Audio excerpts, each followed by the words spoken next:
For a discussion on these developments at Eskom, we joined this evening by Mr. Tshepo Kgadima, energy expert. Good to have you with us in studio. Thank you for making the time. Dr. Rothaswell, greetings. Happy to be with you in the studio, and greetings to the listeners. I must say right across the continent of Africa. Yeah. Right across the continent of Africa. This was such an important discussion that we're here to break it down. Indeed. So after 15 years of rolling blackouts, this is something that South Africa has been experiencing for a period of time. We're now in a position where there's more electricity. We actually have an electricity surplus. How did we find ourselves in this situation, and what does it say about Eskom? Look, I think the surplus electricity is not solely a factor of the management of Eskom having gotten, the basics right, just simply running the utility.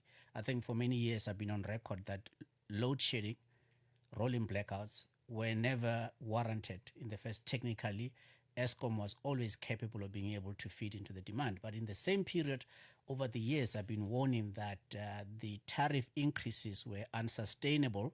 In fact, we're going to get us to the point where we are now, where you find that energy-intensive user industries have been migrating. Affluent households themselves have been going off-grid in terms of rooftop solar.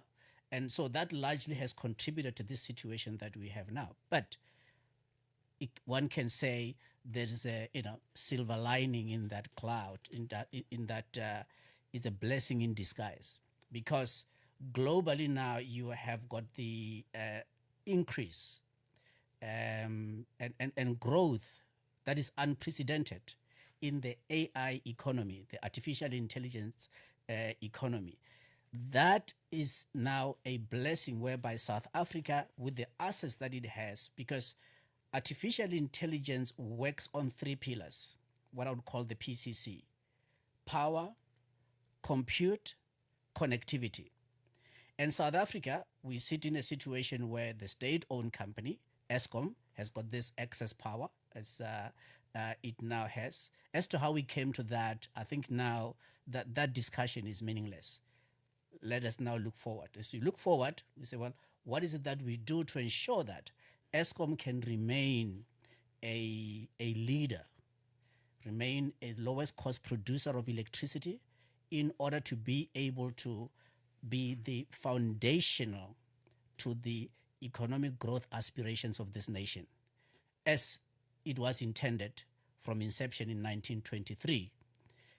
That time we were looking at the mining economy, and for a long time, mining was the mainstay of the GDP of this country. Going forward, the artificial intelligence economy is really where the story for growth is at. And therefore, Eskom is supposed to play that role. And hence, I've crafted the term forge.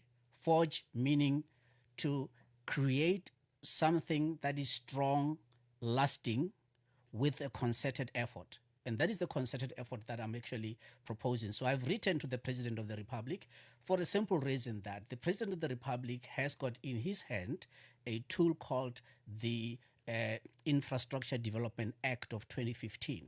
So he's able to then use that legislative instrument to be able to bring about what I'm now therefore proposing, that we can be globally competitive. So if you look at this year alone, 2026, there is more than 650 billion US dollars budgeted to go into the artificial intelligence data centers.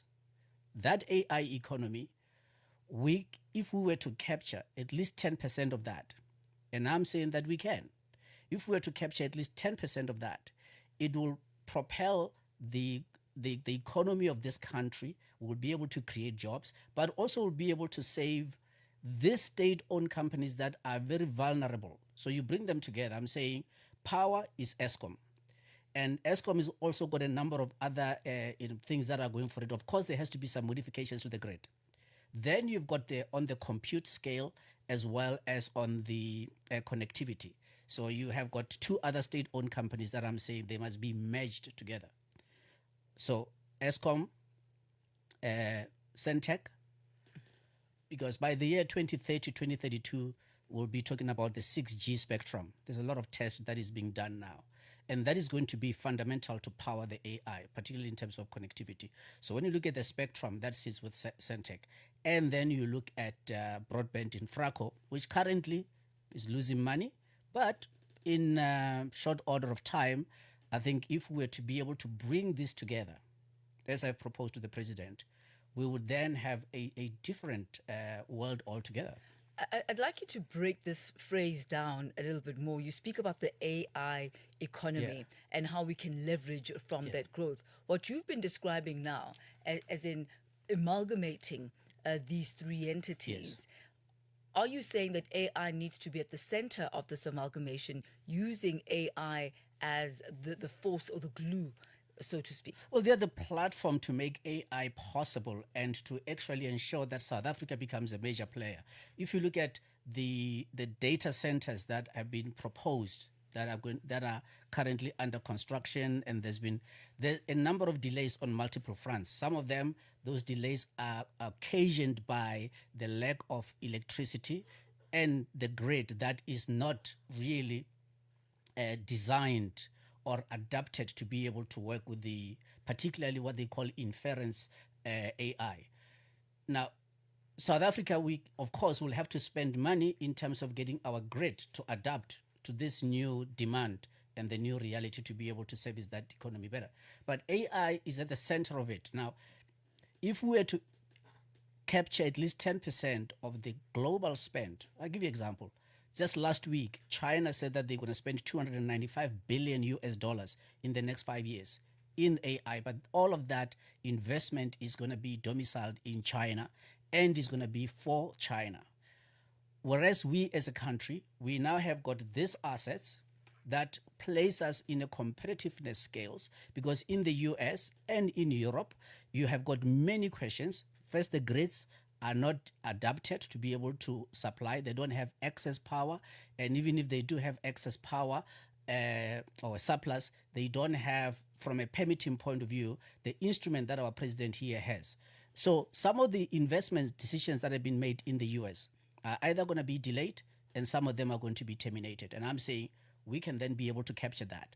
Then this economy should therefore be able to grow in a 3 to 5% quartile instead of the pedestrian growth that we have seen over the years. And this is something that I hope that the president and all stakeholders, because I'm saying this idea is so important that it should not be limited only to one office, and that being the office of the president, but that all of South Africa, from corporate South Africa to government, to the state-owned companies, to the president themselves, we need now to have a rallying point to say, how do we make this giant leap where we can, in the next 5 years, we should be able to attract no less than, between 40 and 60 billion US dollars in investment. That's more than $1 trillion. I think what you've put forward to the president is a novel idea. Yeah. It's a new solution for a future problem which we're already starting to experience right now, especially if you're looking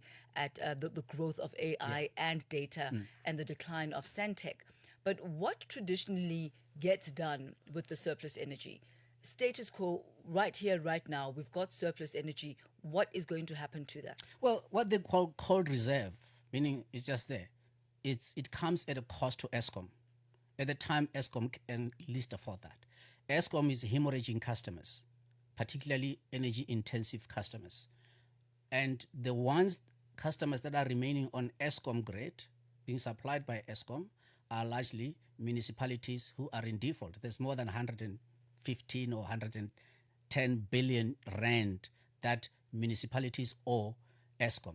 The smelters have been mothballing, whether in the steel sector or in the ferrochrome industry, and a whole lot. There is more than 59 smelters that have closed in this country. So it tells you, it paints a bleak picture unless we are able to make this pivot. But if we do not expeditiously implement what I have proposed, all the investments that I'm speaking about are going to find home elsewhere.